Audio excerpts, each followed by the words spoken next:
I am Dr. Sridhar Kalyansundaram, consultant neonatologist. In this video, I will quickly discuss my take on the care of extreme preterm babies, following Professor Klein's lecture that was on this channel as well. So, welcome again to my channel. Thank you for subscribing. Thank you for keeping your notifications on. I appreciate you taking the time to watch the videos, comment on them, and also share it with your colleagues. So, extreme prematurity is a difficult domain, and obviously in the past 20 years or so we have seen dramatic improvements in the field.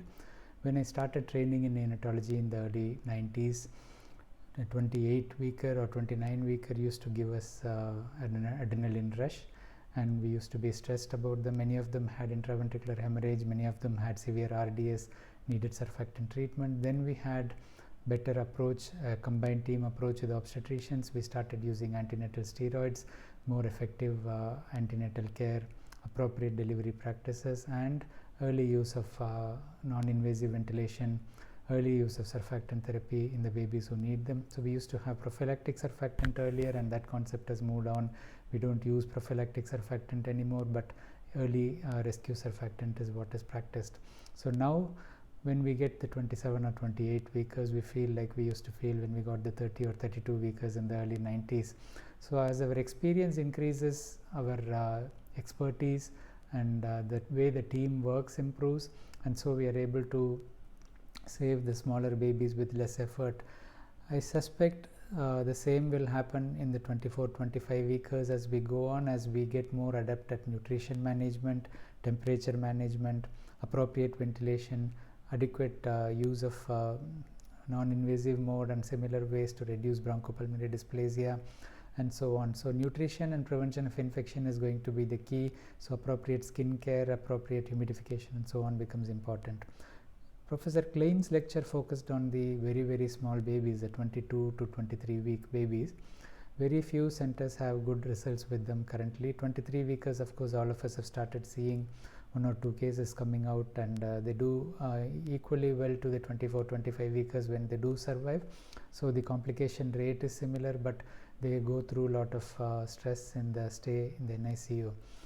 Again, the priority of the center has to depend on your resources, the population you cater to. So you can't compromise the care of a 34-35 weeker, for example, when you are already resource limited. These are babies who will survive with minimal expense, with basic CPAP for a few days, for example, or feeding support with tube feeding. So you cannot take away a nurse who will look after that baby to look after extreme preterm, because these babies need one-to-one nursing for a long time. So you have to prioritize. The Scandinavian countries, for example, had restrictions on the below 25 weeks gestation for a significant length of time. Now I hear they are relaxing as well, but you are in a developing country, for example, the priority is still the babies about 27 and 28 weeks.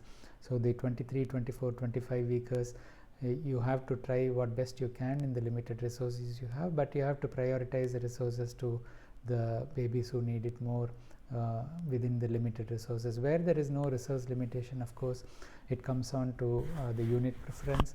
And as Professor Klein mentioned, only certain centers in the world have achieved expertise. Iowa is one, Japan, some units have reached that level, and Germany as well. And some centers in UK, in London, have projected good results for the very tiny babies. But most of the learning points from that can be applied to the 23 and 24 weekers as well. So we have gray areas in what to do at resuscitation if you are called for a very small preterm delivery. If you have the opportunity to speak to the family beforehand, it helps a lot. Again, you have to be realistic. You cannot, and many parents have actually seen these results on the internet, and they expect the same results to be replicated. So this result is only possible in a center where you keep seeing such babies, you keep managing such babies on a regular basis, and your team works together well. You have a good number of experienced team members who all have the experience of caring for such babies.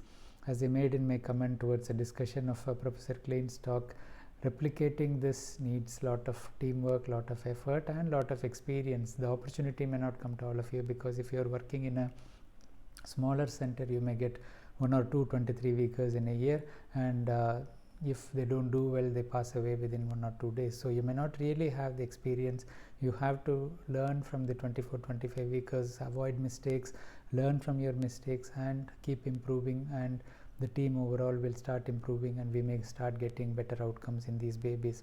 But again, the priority goes to focus on the bigger babies who should survive, and the smaller babies, if your team becomes expert enough, again for such babies, centralization of care is a good idea, because if the team is big, they are likely to face these more often, and they are more likely to manage successfully.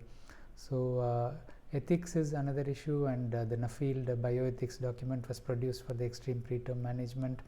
The country specific laws also make a difference, like in UAE, for example, it's still a gray area as what to do at 22 and 23 weeks, and 24 weeks and above you definitely have to resuscitate. If it's a 23 weeker, you can go with your parental discussion and the condition of the baby at birth, and your assessment of gestation after the baby is born. So I hope this is useful. This is just my viewpoint. If you have any comments, do share it in the comment section below. Appreciate your watching. Do subscribe and turn notifications on. Thank you.